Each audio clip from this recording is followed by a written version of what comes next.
The latest demonstration in a long series against the decision to move Ingushetia's border with the neighboring Republic of Chechnya.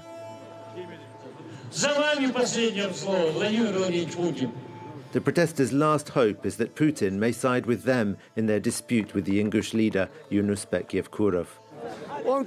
He handed tens of thousands of hectares to the Chechen president without consulting the Ingush people. There was no referendum.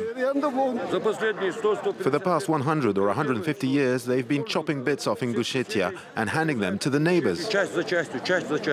It's the first time in Ingushetia's history that we've had such big protests here, because land is the crucial issue for the Ingush people, and they feel insulted that the government dealt with this issue in secret and didn't consult them. On the 26th of September, the Chechen leader Ramzan Kadyrov signed an agreement with his Ingush counterpart to firm up the border between their two republics. But the new border lops off 9% of what was Ingushetia's de facto territory at the fall of the USSR, and it was only 3,600 square kilometers even then. Since the movement started, Magomed has been to every protest. His family come from this area, near the Chechen border.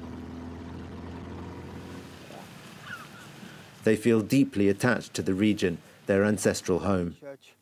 My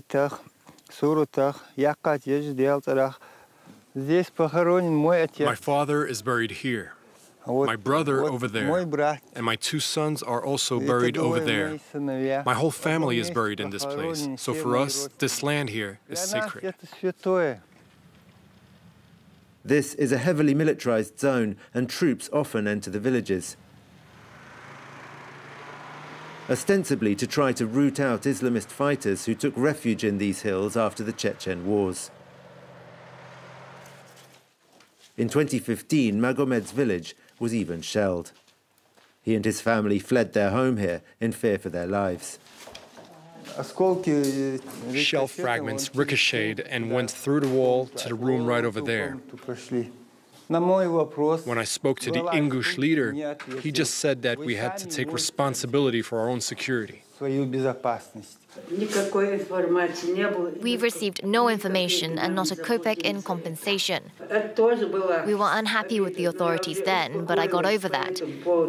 But now, the way they've simply handed over Ingush land, to me, that's intolerable. The Ingush leadership has at least been allowing the protests, but Magomed fears that repression could come from the other side. Chechen security forces have been known to make incursions here, across a border that has just got closer. Security forces from the neighboring Chechen Republic left that for us after an anti-terrorist operation that they started in 2009.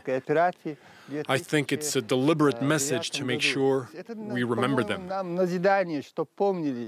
What are you afraid of? We're afraid that Chechen security forces may show up here and treat us the same way they treat their own people.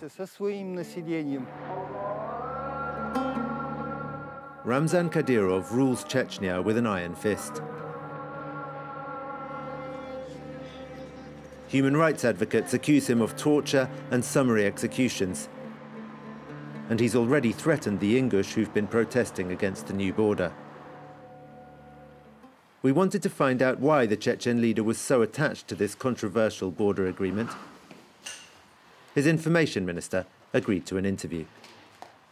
In order to carry out our plans for the economy, for investment and in other sectors, this border has to exist. Without it, we won't be able to sign a single document concerning these lands. The minister says the agreement's opponents are being used. The people behind that, they want to break the fragile peace in the North Caucasus and Russia. They're taking advantage of the unprecedented economic and political pressure that Russia is currently under from Western countries. Both Chechen and Ingush authorities have promised to develop agriculture and tourism in this region. As to the Ingush residents' objections to the border change, so far Vladimir Putin has not responded.